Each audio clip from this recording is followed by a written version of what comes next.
নমস্কার, সকল ভক্ত বন্ধুদের সাদর আহ্বান জানাই মা শারদা সেবাশ্রম ফেসবুক পেজে।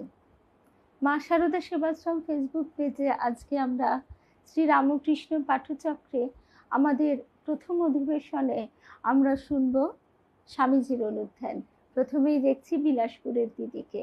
ঠাকুরমা স্বামীজির শ্রীচরণে সাষ্টাঙ্গ প্রণাম নিবেদন করে শ্রী গুরুকে স্মরণ করে আমরা শুরু করব আজকের প্রসঙ্গ। জয় রামকৃষ্ণ। রুম্পা, বিলাসপুরের দিদি, শুভ সন্ধ্যা। আর আমরা শুনছি স্বামীজির অনুধ্যান যুগনায়ক বিবেকানন্দ বইটি থেকে, স্বামী গম্ভীরানন্দজি মহারাজের রচিত। আচ্ছা, স্বামী গম্ভীরানন্দজি মহারাজ আমাদের একটু একটু করে এগিয়ে নিয়ে চলেছেন স্বামীজির সঙ্গে। স্বামীজির হাত ধরে এখন আমরা যে জায়গায় এসে পৌঁছেছি সেখানে আমরা দেখছি ঠাকুরের প্রকট লীলা সমাপন হয়েছে। শুভ সন্ধ্যা কেয়া, অমিতা, শুভ সন্ধ্যা। তার প্রকট লীলা শেষ হয়ে যাবার পর যে কি কঠিন অবস্থার মধ্যে দিয়ে তাদের চলতে হয়েছিল সে কথা আজকের দিনে বসে আমরা বুঝি কল্পনাও করতে পারি না। এর মধ্যে দু একজন ছিলেন যারা বিবাহিত, দ্বার পরিগ্রহ করেছিলেন, কিন্তু তাদের স্ত্রীর, যেমন রাখাল মহারাজ, কিন্তু তাদের স্ত্রীদের সঙ্গে তাদের কোনো সম্পর্কই ছিল না, এবং ঠাকুরের অশেষ কৃপায় তাদের স্ত্রীরাও তাদের স্বামীদের ঈশ্বরীয় পথে যেতে কোনো বিঘ্ন উপস্থিত করেননি। তা এহেন পরিস্থিতিতে একেই তাদের মর্মান্তিক অন্তর্দাহ, ঠাকুরের সান্নিধ্য তারা আর প্রকটভাবে পাচ্ছে না।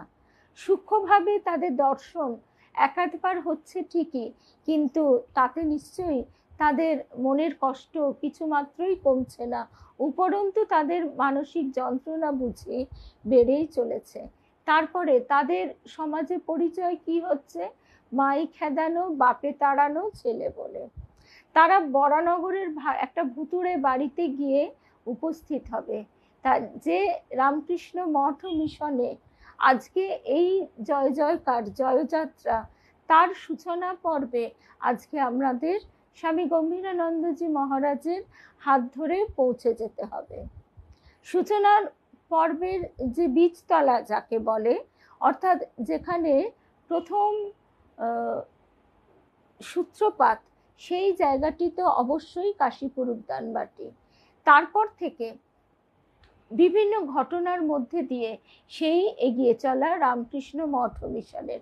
আরও একটা কথা, এখানে আমরা এর আগেই স্বামী গম্ভীরানন্দজি মহারাজের কাছেই শুনেছি যে, এমনিও আমরা এই কথাটা ঠাকুরের কাছে কথামৃততেও পেয়েছি। ঠাকুর বলছেন যে কলকাতার লোকেদের ত্যাগ করতে বলবার জো নেই, পুরোপুরি ত্যাগ করতে বললে তারা আর আসবেই না, তাই তাদের একটু একটু করে বলতে হয়। কিন্তু ঠাকুর এসেছেন জগৎ উদ্ধারের কাজে, তাকে তো এই কলকাতার কীট সদৃশ মানুষদের, জীবেদের উদ্ধার করতে হবে, তাই তিনি সঙ্গে করে নিয়ে এসেছেন কলমির দল, তার পার্শ্বদের। এবার সেই পার্শ্বদের যদি স্বরূপ সম্পর্কে প্রথম অবস্থাতেই অবহিত হয়ে যাওয়ার মতন ব্যাপার ঘটে, তাহলে তাদের দিয়ে এই জগৎ উদ্ধারের কাজ করানো সম্ভব হবে না। তাছাড়া জগতের কাছে নজির সৃষ্টিও হবে না। তাই ঠাকুর একটু একটু করে ক্রমশ প্রকাশ ঘটাচ্ছেন। তা এখানে আমরা দেখতে পাই যে জিনিসটা, সেটা হচ্ছে যে ঠাকুর এবং শ্রী শ্রী মাও যারা যেরকম, যে আধার যেরকম, তাদের কাছে কিন্তু সেইভাবেই প্রকাশ করেছেন, উপদেশ দিয়েছেন, নির্দেশ দিয়েছেন। যেমন শ্রী শ্রী মায়ের কথাই ধরা যাক, আজকেই মনে হচ্ছিল যে মা বলছেন যে নিশ্চয়ই কেন বিয়ে করবে না, দেখছো না জগৎ সংসারে সব কেমন দুটি দুটি। আবার পর মুহূর্তেই যে ত্যাগী সন্তান এসে দাঁড়িয়েছে, তাকে মা ত্যাগের পথে দৃঢ়ভাবে এগিয়ে দিচ্ছেন। আবার বলছেন আর কিছু না হোক, রাত্রিরে নিশ্চিন্তে ঘুমোতে তো পারবে, বে না করলে অর্ধেকটা তো হয়েই রইল। তারপরে বলছেন সন্ন্যাসীদের প্রসঙ্গে যে একটা সংসারী মানুষ একটা পিতলের বাটির মায়া পর্যন্ত ছাড়তে পারে না, একটা পিতলের বাটির মায়া পর্যন্ত ছাড়তে পারে না যে জীব, সেই জীব এক বাক্যে সংসার ত্যাগের সিদ্ধান্ত নিচ্ছে। মা বলছেন যে তাকে উৎসাহিত করব না তো কি করব। শুভ সন্ধ্যা সঙ্গীতা। আমাদের সঙ্গীতা এখন বেড়াতে গেছে, দার্জিলিংয়ের ওদিকে ছোট্ট একটা কোন গ্রামে আছে।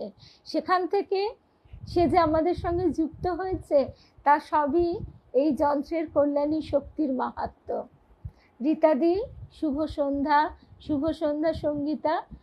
আজকেই তোমার কথা দুপুরবেলা ভাবছিলাম, আমরা এখানে 52 ডিগ্রি টেম্পারেচারে এসিতে বসে বসে বলছি মানুষকে এবার খাওয়া বাদ দিয়ে এসির বিল মেটাতে হবে, এমনই অবস্থা প্রকৃতির। তো যাই হোক, যে কথায় আমরা ছিলাম ফিরে আসি। তা এইখান থেকেই আজকে আমাদের পথ চলা শুরু হচ্ছে স্বামী গম্ভীরানন্দজি মহারাজের হাত ধরে প্রথম শ্রীরামকৃষ্ণ মঠ। শ্রীরামকৃষ্ণের অন্তর্ধানের পরে প্রবীণ ভক্তদের বিবেচনায় উদ্যানবাটি ধরে রাখার আর কোনো সার্থকতা ছিল না। শুভ সন্ধ্যা আরতি।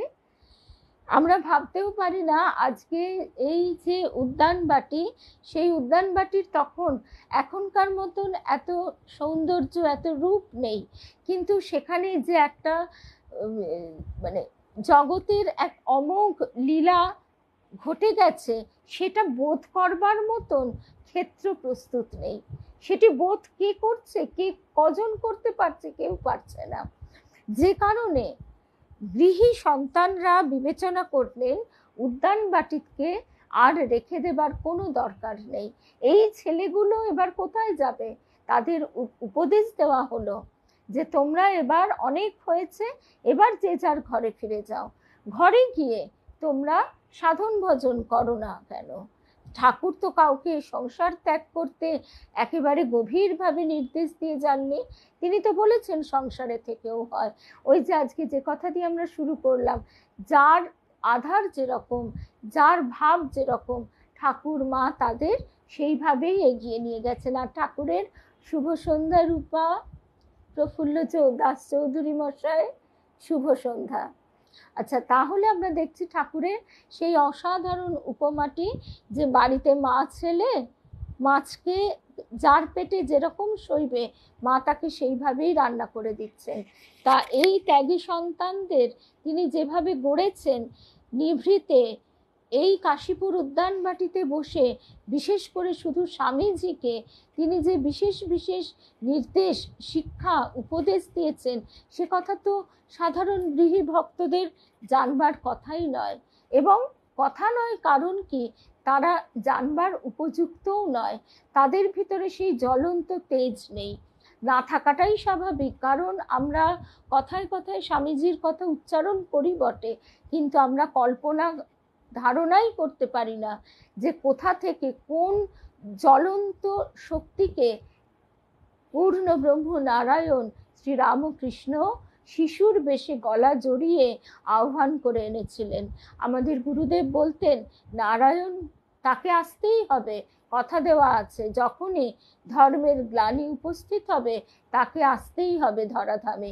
কিন্তু শিবের ধ্যান ভাঙিয়ে শিবকে নিয়ে আসা সহজ কথা নয়। 31শে অগস্ট পর্যন্ত ভাড়া দেওয়া ছিল, সুতরাং মাসের ওই বাকি কদিনের মধ্যে শ্রীমা এবং সেবকবৃন্দ অন্য জায়গায় চলে যাবেন। শ্রীরামকৃষ্ণের পূত ভস্মাস্থির সঙ্গে তার ব্যবহৃত দ্রব্যাদি কাকুরগাছির যোগোদ্যানে নিয়ে যাওয়া হবে এবং মাসের শেষে বাড়ি ছেড়ে দেওয়া হবে। তাদের সিদ্ধান্ত এই রকমই হলো। অবশ্য শ্রী শ্রী ঠাকুরের স্মৃতি বিজড়িত এই পুণ্যভূমি পরিত্যাগের কথা ভাবতেও যুবক ব্রহ্মচারীদের কষ্ট হচ্ছিল, কিন্তু নিঃসম্বল তারা কি বা করতে পারেন। অতএব বাকি যে কদিন হাতে ছিল শুধু সেই সময়ের জন্য অনুরক্ত ভক্তদের কেউ কেউ দিবারাত্র সেখানে থেকে ঠাকুরের স্মৃতিগুলির রক্ষণাবেক্ষণে যত্নপর হলেন। তার পুতাস্থিও শয্যার উপর স্থাপিত হয়ে ভক্তি অর্ঘ্য পেতে থাকলো। অবশিষ্ট ব্রহ্মচারীরা দিনে অন্তত একবার সেখানে মিলিত হতেন এবং অনেক সময় রাত্রিবাসও করতেন। দুজন একত্র মিলিত হলেই ঠাকুরের অপূর্ব লীলা ও বাণী আলোচিত হতো। আর সন্ধ্যা সমাগমে সকলে ধ্যানে বসতেন। পূজা পাঠ ধ্যান ও সদালোচনায় দিন যেন কোন দিক দিয়ে কেটে যেত। শ্রীগুরুর অদর্শনে তাদের মনে যে বেদনা অহর্নিশ জাগরুক ছিল, তার হাত থেকে নিস্তার পাবার জন্য তারা উন্মত্তের ন্যায় ঠাকুরেরই প্রদর্শিত সাধন ধারায় গা ভাসিয়ে দিতেন। আমরা যখন ভবতারিণী মায়ের কথা শুনছিলাম, তখন সেই কথাটা নিশ্চয়ই স্মরণ হচ্ছে। ভবতারিণী মায়ের স্বামী উপেন, তাকে তো সাপে কামড়েছিল। এবার তিনি সেই সাপের কামড়ের তাকে পায়ে বাঁধন দিয়েছে, তাকে খেতে এবং জল খেতে নিষেধ করা হয়েছে, কিন্তু তিনি ওসব মানেননি। তিনি ভবতারিণীকে, তার স্ত্রীকে আদেশ দিয়ে সমস্ত কিছু খেয়ে দিয়ে টেনে ঘুমোলেন। এবং যখন উনি দরজা খুলছেন না, ভবতারিণীকে তো যা নয় তাই বলা হতে লাগলো। শেষকালে যখন তিনি দরজা খুলে বেরিয়ে এলেন, সবাই মিলে ভবতারিণীকে ধন্য ধন্য করতে লাগলো। আর উপেন কি করলো? উপেন তীর বেগে ছাদে উঠে গিয়ে পায়চারি করতে করতে হাপুস নয়নে কাঁদছে। সেই সময় ঠাকুর তাকে দর্শন দিলেন এবং দর্শন দিয়ে বললেন যে এতদিন তোদের হয়েছিল, কিন্তু তোদের হয়েই থাকবো বলে তো আশা নয়, জগতের সকলের জন্য। এই আজকে আমাদের মতন একটা মানে কি বলবো, কত অধম আমরা, আমাদেরও ঠাকুর কৃপা করে তার চরণ প্রান্তে টেনে টেনে নিয়ে যাচ্ছেন। তা এই আমাদের সকলের জন্য ঠাকুর কিন্তু এইখানে ভবতারিণী মায়ের সংবেদনশীল মন বলছে, নরেন দাদা, রাখাল দাদা, যোগেন দাদা, তাদের ঠাকুর কত ভালোবাসতেন, ঠাকুরের জন্য তারা কত করেছেন, কিন্তু একবারও ঠাকুর বললেন না যে আমি তোদের হয়ে থাকবো। তিনি বললেন জগতের হয়ে থাকবো। তা এখানেও আমরা দেখছি যে গৃহী শিষ্যরাও মাঝে মাঝে তাদের সঙ্গে, মানে ওই ব্রহ্মচারী সন্তানদের সঙ্গে এসে মিলিত হতেন। সেখানকার প্রতি ধূলিকণা যে তাদের নিকট পবিত্র, প্রতিটি দ্রব্য কত শুভ মুহূর্তের স্মৃতি বহন করত। অগাস্ট আর তারই কমাস আগে 1 জানুয়ারি 1886 সালে ঠাকুর বিলিয়ে দিলেন নিজেকে গৃহীদের জন্য, যারা কেউ কিছুই করে উঠতে পারবে না, তাদের মতন ছাপোষা মানুষকেও বললেন, কেউ কিচ্ছু না পারো, শুধু এই জয় রামকৃষ্ণ এই নামটি নিয়ে তোমরা চলে যাও, তোমাদের সব হয়ে যাবে। এবং যার যেরকম উপযুক্ত তাকে তিনি ঠাকুর সেইভাবে আধ্যাত্মিক পথে ধরে টেনে তুলে দিলেন। কারোর হৃৎকমলে, রামলাল দাদারি হৃৎকমলে ইষ্টদেবীর দর্শন লাভ হলো। কেউ আনন্দে হাসতে লাগলেন, কেউ কাঁদতে লাগলেন, কেউ বা চিৎকার করে ডাকতে লাগলেন, কেউ বা যেখানে যত ফুল ছিল সমস্ত তুলে এনে তার পায়ে নিবেদন করতে লাগলো। তা এই ঘটনাটি ঘটে গেছে মাত্র কয় মাস আগে। তারপরে আবার ঠাকুরের তীব্র দাহ যন্ত্রণা, জ্বালা জ্বালা জল ঢেলে তবে শান্তি। আবার সেই সময় এই ব্রহ্মচারী সন্তানরা ঠাকুরের ঘর পরিষ্কার করছে, ঠাকুর এইখানে বসে বসে সমস্ত পরিচালনা করছেন, কিন্তু তখন তার দেহ একেবারে অস্থিসার হয়ে গেছে, যেন মনে হচ্ছে পোড়া কাঠের ওপর কালো চামড়া জড়ানো। সেখানে বসে কে কি দেবে, বাড়ি ভাড়া দেবে, কে খাবার ব্যবস্থা করবে। শেষকালে লাটু মহারাজ বলছেন, আমি তো আপনার মেথর আছি, আপনার কিসের চিন্তা। এইভাবে ঠাকুর সবাইকে জড়ো করছেন। আবার এভাবেই গৃহী এবং সন্ন্যাসী ভক্তদের দুদিকে দুটি দল তৈরি হচ্ছে। এখানেই আবার ঠিক হচ্ছে কারা অন্তরঙ্গ কারা বহিরঙ্গ। ঠাকুরের তিরোধানের 1 সপ্তাহের মধ্যেই এক আশ্চর্য ব্যাপার ঘটল। সেদিন রাত্রি প্রায় 8টার সময় ঠাকুরের ভক্ত হরিশের সঙ্গে নরেন্দ্রনাথ উদ্যানবাটির সামনের পুকুর ধারে দাঁড়িয়ে কথা কইছেন। আমরা একদম বুঝতেই পারছি কোন পুকুরটা।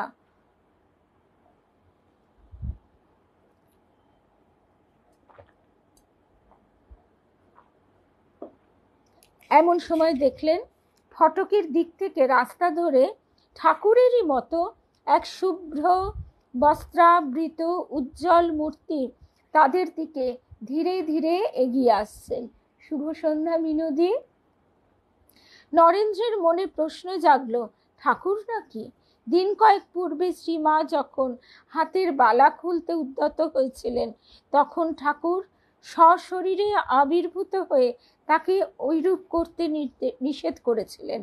ঠাকুর তো জগৎ থেকে চিরবিদায় গ্রহণ করেননি।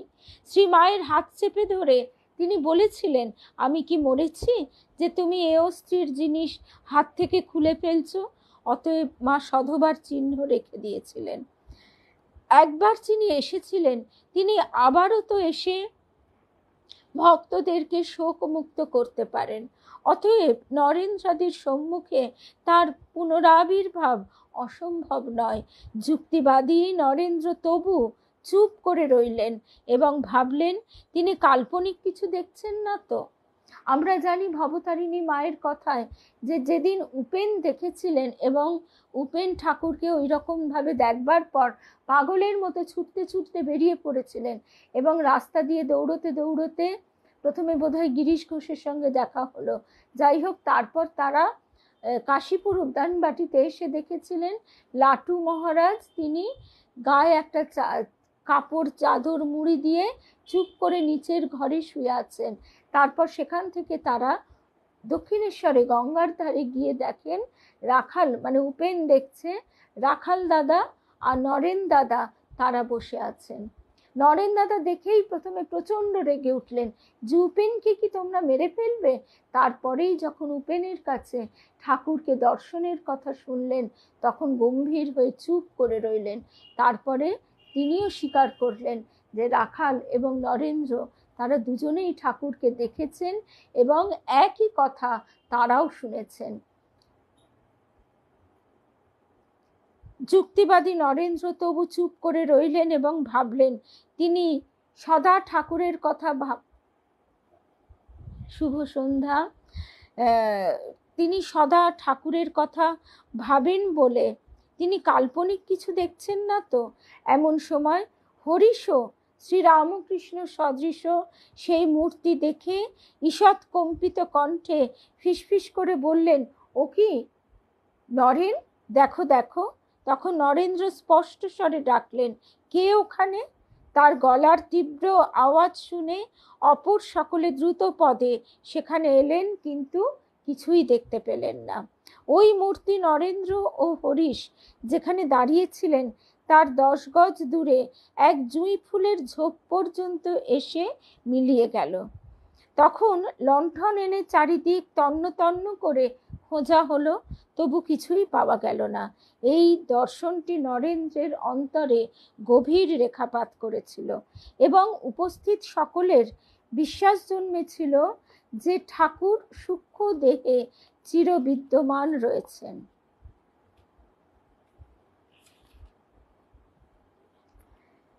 ফলত এরও পরে শ্রীমা ও ঠাকুরের কোনো কোনো ভক্ত তার দর্শন লাভে কৃতার্থ হয়েছিলেন এবং অনেকে এখনো হয়ে থাকেন।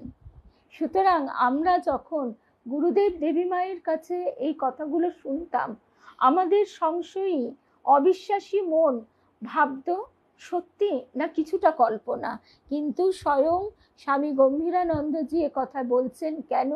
স্বয়ং স্বামী বিবেকানন্দ এই কথাটি লিখে রেখে গেছেন। আজও এখনো যদি কারোর সেই আধার থাকে, তার কৃপা থাকে, তাহলে তারও দর্শন হবে, দর্শন হয়। কাশীপুরের উদ্যানবাটি ছেড়ে যেতে হবে। 6ই ভাদ্র শ্রীযুক্ত বলরাম বসু এসে মাতা ঠাকুরানীকে নিজের বাড়িতে নিয়ে গেলেন।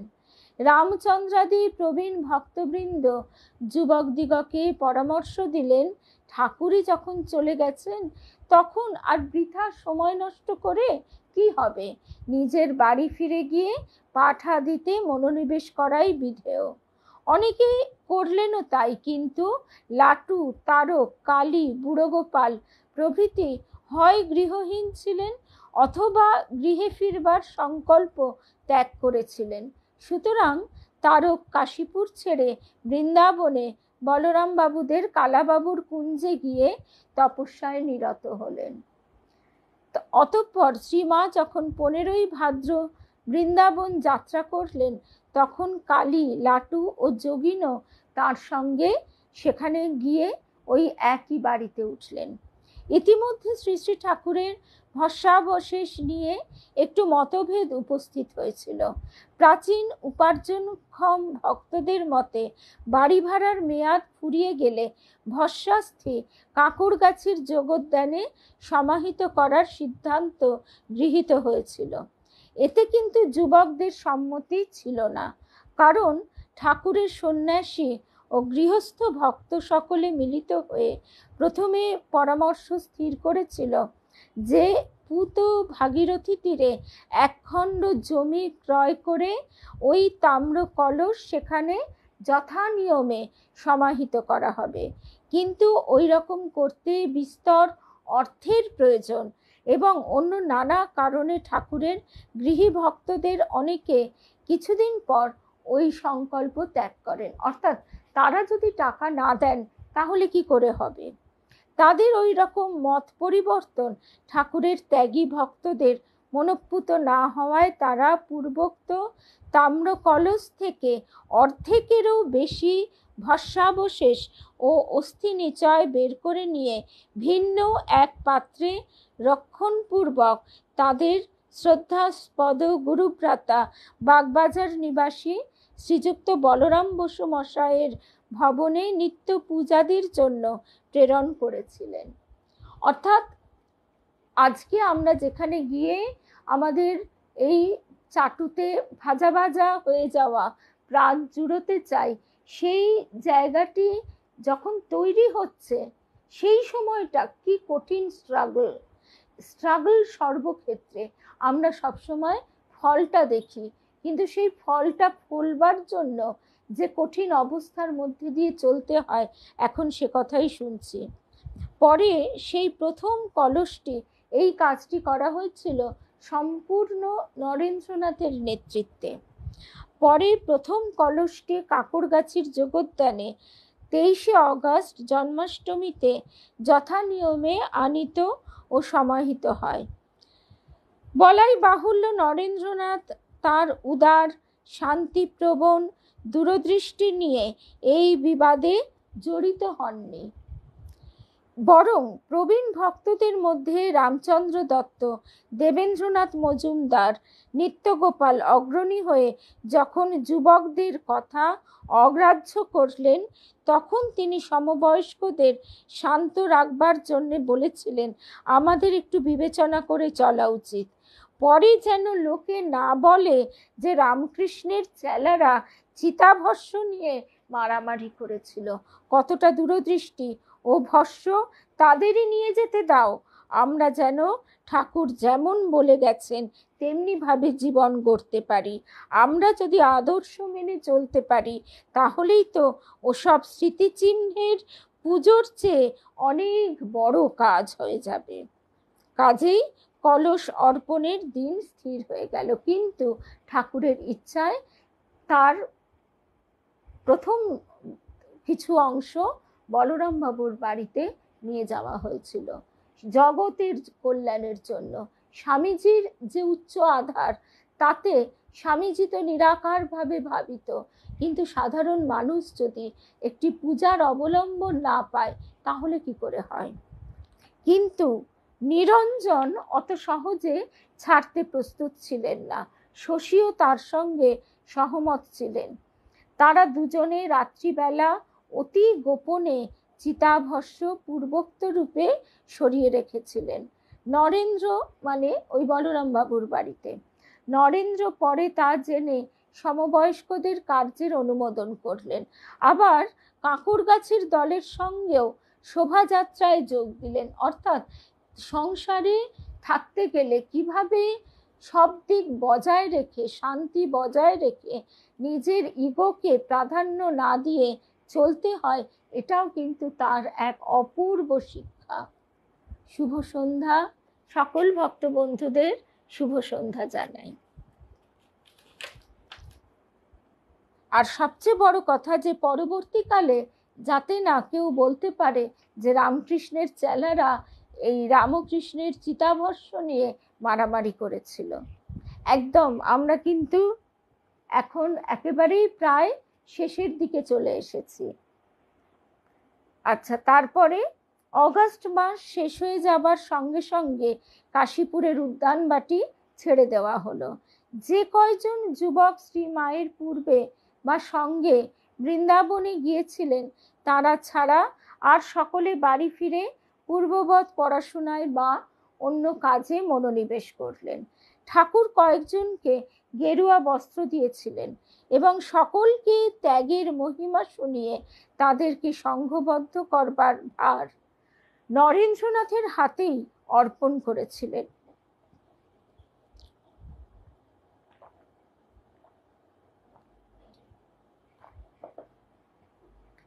কিন্তু এই পরিস্থিতিতে বর্তমানে শ্রী শ্রী ঠাকুরের দেহত্যাগের ঠিক পরেই সেই আদর্শের রূপায়ণের কোনো সম্ভাবনাই দেখা গেল না। যুবকদের সংকল্প বয়স্কদের সহানুভূতি পেল না। প্রবীণ ও নবীনদের মধ্যে যে মতানৈক্য কাশীপুর থেকে আরম্ভ করে কিছুদিন যাবৎ চলেছিল এবং যা কাশীপুরের ব্যয়াধিক্য, চিতাভস্য সমাহিত করা প্রভৃতি ঘটনা অবলম্বনে আত্মপ্রকাশ করছিল, তার সমাধানের উপায় তখনও যুবকদের আয়ত্তাধীন ছিল না। প্রাচীনদের ওই সহানুভূতি শূন্যতার উল্লেখ করে স্বামী বিবেকানন্দ পরবর্তীকালে 1895 সালে স্বামী ব্রহ্মানন্দকে একটি চিঠিতে লিখছেন, রাখাল, ঠাকুরের দেহত্যাগের পরে মনে আছে সকলে আমাদের ত্যাগ করে দিলে, হাবাতে ছোঁড়াগুলো মনে করে। কেবল বলরাম, সুরেন মিত্তির, মাস্টার, চুনিবাবু এরা সকলে বিপদে আমাদের বন্ধু। অতএব এদের ঋণ আমরা কোনো দিন কখনো পরিশোধ করতে পারবো না। আরও পরে আমেরিকায় আমার জীবন ও ব্রত বিষয়ে বক্তৃতাকালে তিনি বলছেন, আমাদের বন্ধু বান্ধব বিশেষ কেউ ছিল না। একবার ভেবে দেখুন, 12টি বালক মানুষের কাছে বড় বড় আদর্শের কথা বলছে। সেই আদর্শ জীবনে পরিণত করতে দৃঢ় সংকল্প। সকলেই হাসত। হাসি থেকে ক্রমে গুরুতর পরিণতি ঘটল। রীতিমতো অত্যাচার আরম্ভ হলো। বালকের কল্পনার প্রতি কে কবে সহানুভূতি দেখাবে? না দেখিয়েছে। যে কল্পনার জন্য অপরকে অর্থাৎ আত্মীয় বর্গকে এত কষ্ট পেতে হয়, সেই কল্পনার প্রতি কেই বা সহানুভূতি জানাবে? একজন ছাড়া কেউ সহানুভূতি জানালো না। স্বামীজির বাণী ও রচনা, 10ম খণ্ড। তারপর বলছেন, সেই একজন হচ্ছেন শ্রী শ্রী মাতা ঠাকুরানী। তার কথা আমরা পরে আবার শুনব। শুধু অল্প বয়স্ক বলেই যে বয়স্কদের নেতৃস্থানীয় ব্যক্তিরা নরেন্দ্রাদির কথা উড়িয়ে দিয়েছিলেন তা নয়, একটা আদর্শগত বিরোধও ছিল। আমরা পূর্বেই বলেছি যে প্রবীণদের কারো কারো মতে সন্ন্যাস গ্রহণ ঠাকুর অনুমতি দেননি। সন্ন্যাস গ্রহণ শ্রীরামকৃষ্ণের অনুমোদিত ছিল না, কিন্তু তাই মঠস্থাপনও নিরর্থক। অর্থাৎ যে যা পেয়েছো, যে যা শিখেছো শুনেছো, সব যে যার বাড়ি ফিরে যাও, বাড়ি গিয়ে সাধনা করো, তার কথা মতো জীবন কাটাও। কিন্তু তাতে কি হবে? ওই কথামৃতে যেমন বলা হচ্ছে, আমটি খেয়ে মুখটি মুছে ফেলা হবে। তা আমটি খেয়ে মুখটি যদি মুছেই ফেললে, তাহলে পরবর্তীকালের মানুষরা তারা কি পাবে? কথামৃতের এক স্থানে আছে, আজ মহিমাচরণের সঙ্গে ঠাকুরের কথাবার্তা শুনে কোনো ভক্ত ভাবছেন ঠাকুর তো সংসার ত্যাগ করতে বলছেন না, বরং বলছেন সংসার কেল্লা স্বরূপ, এই কেল্লায় থেকে কাম ক্রোধ ইত্যাদির সঙ্গে যুদ্ধ করতে পারা যায়। অতএব কোনো একরকমে বলা হলো জীবনমুক্ত সংসারে থাকতে পারে আদর্শ কেশব সেন। কথামৃতে আরও আছে, ঠাকুর কাউকেও সন্ন্যাসের বাহ্য চিহ্ন অর্থাৎ গেরুয়া বস্ত্র ইত্যাদি ধারণ করতে অথবা গৃহীর উপাধি ত্যাগ করতে অনুরোধ করেননি, কিন্তু ঠাকুর তাদের অন্তরে ত্যাগী করে গিয়েছিলেন। রামচন্দ্রাদি ভক্তগণ এও বলতেন যে যারা শ্রী রামকৃষ্ণকে দেখেছে তাদের পক্ষে অতিরিক্ত সাধনাও নিষ্প্রয়োজন। এর থেকেই আমরা বুঝতে পারছি যে ঠাকুর তাদের গৃহীদের জন্য গৃহীদের মতন উপায় বলে গেছেন, যে উপায়টা অনেক সহজ। ওই যে ঠাকুর বলছেন কলকাতার লোকেদের ত্যাগ করতে বলবার জো নাই, তাহলে তারা আর আসবেই না। কিন্তু ঠাকুর যাদের নিয়ে এসেছেন জগৎ উদ্ধারের কাজে, তাদেরকে তিনি নীরবে নিভৃতে গঠন করেছেন। মঠকে কেন্দ্র করে যুগবার্তা প্রচারের প্রয়োজন তখনও স্পষ্ট প্রতীয়মান হয় নাই। নারায়ণ জ্ঞানে বিবিধ পন্থা অবলম্বনে জীব সেবার কথা তখন কল্পনার অতীত, কিন্তু শুদ্ধ চিন্তা হিসেবে সে তো নিশ্চয়ই আমরা অর্পিতা এখন এই বর্তমান অবস্থায় বসে বোধহয় কল্পনাও করতে পারবো না, সেই কষ্ট আমরা কল্পনাতেও আনতে পারবো না। যেমন গৌরীমার প্রসঙ্গে গান্ধীজি বা আরো এরকম চিত্তরঞ্জন দাস প্রমুখ এরা বলেছেন কলকাতা শহরে বসে গৌরীমার সাধনা, গৌরীমার ত্যাগ তপস্যা আমরা কল্পনাও করতে পারি না। ঠিক সেই রকম এই সময় ওই ঠাকুরের দেহ চলে যাবার পর এদের যে কি অবস্থা হয়েছিল, আজকে তো ঘটনাটা ঘটে যাবার পর তার আমরা ফ্ল্যাশব্যাক শুনছি, ফ্ল্যাশব্যাক দেখছি, সেখানে আমরা শেষটা জানি, তাই আমাদের একরকমের চিন্তার গতিবিধি। কিন্তু তখন আজকে আমরা যদি এদের মা বাবার আসনে নিজেদের বসাবার চেষ্টা করি, আমরাই বা কি করতাম? আমরা ছেড়ে দিতাম, বলতাম যে বাহ খুব ভালো কাজ করছিস, বাহ জগৎ উদ্ধারের কাজ করবার জন্য এসেছিস, যা তাই কর, তাই তোর আদর্শ হোক, একথা আমরা কেউ বলতাম না। সেই জায়গায় নিজেদের বসিয়ে আমরা যদি একটু বোঝবার চেষ্টা করি, আমরা বুঝতে পারবো যে কি কঠিন অবস্থার মধ্যে দিয়ে, না খাওয়া না কাপড়, ওই বরানগরের ভুতুড়ে পোড়ো ভাঙা বাড়িতে তাদের কিভাবে দিন কেটেছে। বলরাম বাবু ফিরে এসে বলছেন তার স্ত্রীকে, গিন্নি আমাকে খেতে দিও না, আজকে আমাকে যা রান্না হয়েছে খেতে দিও না, কেননা তিনি দেখে এসেছেন তারা শাক তুলে সেদ্ধ করে ওই ভাত ফ্যান আর তাই খাচ্ছেন, নুনও জুটছে না, এমনকি মঠ তৈরি হবার পরও সবজি জুটতো না। তখন আজকের এই এত সুন্দর সাজানো ইউনিভার্সিটি অডিটোরিয়াম সমৃদ্ধ যে বেলুড় মঠ, তখন এবড়ো খেবড়ো জমি। আমরাই দেখেছি মূল গেট দিয়ে ঢোকবার পর পাশে ধান চাষ হচ্ছে, আমার নিজের ছোটবেলায় দেখা, স্কুলে পড়তাম তখন, তার মানে সেটা 8-এর দশক, গত শতাব্দী। তারপরে তখন সেখানে বুড়ো গোপাল স্বামী অখণ্ডানন্দজি তিনি সেই মাঠের জমি সমান করে সবজি চাষ করে যাতে ভাতের সঙ্গে দুটি খেতে পায় তার ব্যবস্থা করেছেন।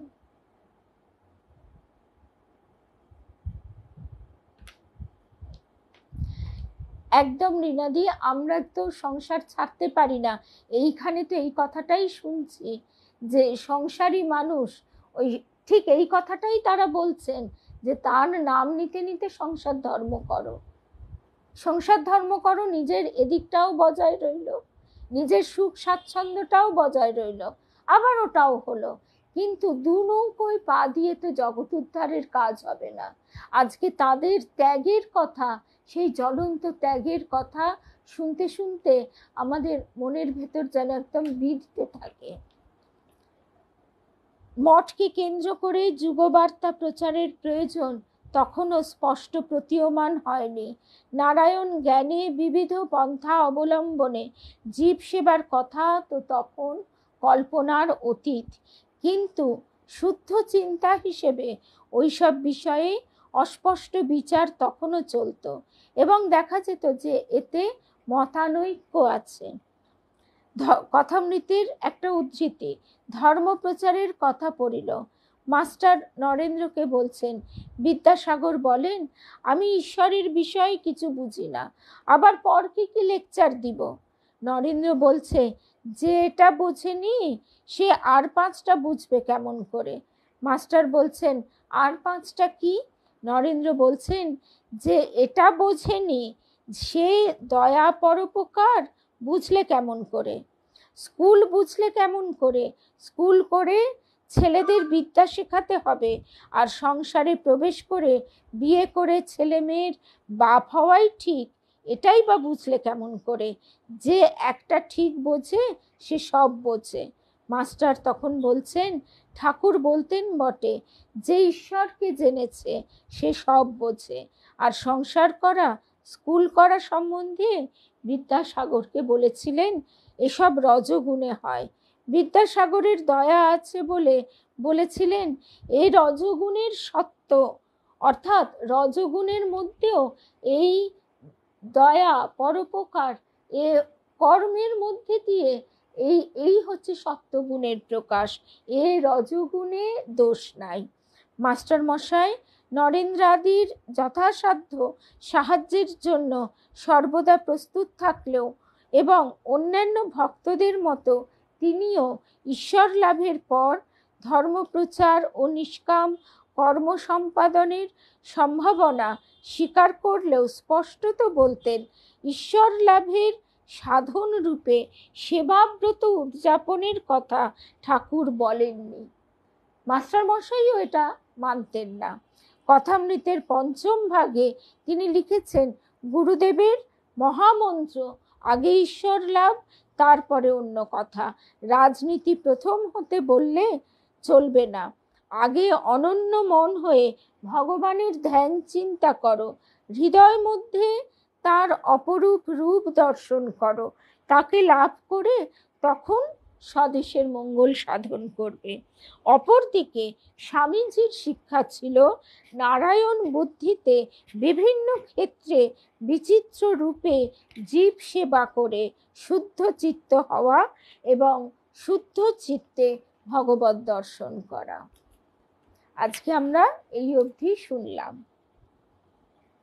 তো তখন আমরা তাহলে বুঝতেই পারছি যে কি ভয়ঙ্কর একটা মতানৈক্য, কত রকমের বিড়ম্বনা, সকলের অসহযোগিতা, বেশিরভাগ মানুষের মানে এই ছেলেদের বেশিরভাগেরই বাড়ি থেকে অসহযোগিতা ইত্যাদির মধ্যে দিয়ে তাদের চলতে হচ্ছে। তবে ওই ঠাকুর তিনি তাদেরকে নিয়ে এগিয়ে নিয়ে চলেছেন ত্যাগ, তিতিক্ষা, কষ্টের মধ্যে দিয়ে। এই প্রসঙ্গে দেবীমার একটা কথা বলি। দেবীমার দর্শন, দেবীমা দেখছেন ঠাকুর শ্রী রামকৃষ্ণ উঠে দাঁড়ালেন, বসা অবস্থা থেকে উঠে দাঁড়ালেন, তারপর একটি চরণ ফেললেন। এইটি দেখার অনেক দিন পর দেবীমা আবার একদিন স্বপ্ন দেখছেন, সেই দৃশ্যটির পুনরাবৃত্তি হচ্ছে, আর দেখছেন ঠাকুরের দ্বিতীয় চরণটি এগিয়ে আবার চরণ চিহ্ন পড়ল। তখন দেবীমা বলছেন, ঠাকুর সেই কবে তুমি দেখালে, তুমি উঠে দাঁড়ালে, একটি পা বাড়ালে, তারপরে দ্বিতীয় পা ফেলতে তোমার এতদিন লাগলো কেন ঠাকুর? ঠাকুর বলছেন, ঈশ্বরীয় কাজ হয় খুব ধীরে, কিন্তু তা ছাপ রেখে যায়, সে ছাপ কখনো মোছে না। আমাদের গুরুদেবের কাছে শোনা আরো একটি কথা, ঠাকুর বলছেন ঠাকুরের কাজ হচ্ছে পাকা বাঁশ দিয়ে। ঠাকুর কাঁচা বাঁশে রং লাগিয়ে কাজ করেন না। কাঁচা বাঁশে রং লাগিয়ে ঘর গড়ে ফেলা যায়, বেশ চাকচিক্য হয়, দেখতে সুন্দর হয়, কিন্তু কদিন পরেই সেই বাঁশে ঘুণ ধরে যায়। তাই ঠাকুরের কাজ হচ্ছে ধীরে কিন্তু পোক্ত। আমরা তাড়াহুড়ো করি আমাদের সময় কম ভেবে। তাহলে আজকে আমরা এই অবধি শুনলাম। জয় রামকৃষ্ণ। আবার আমাদের দেখা হবে 8টায় বেদান্ত দর্শন ফেসবুক পেজে। জয় রামকৃষ্ণ।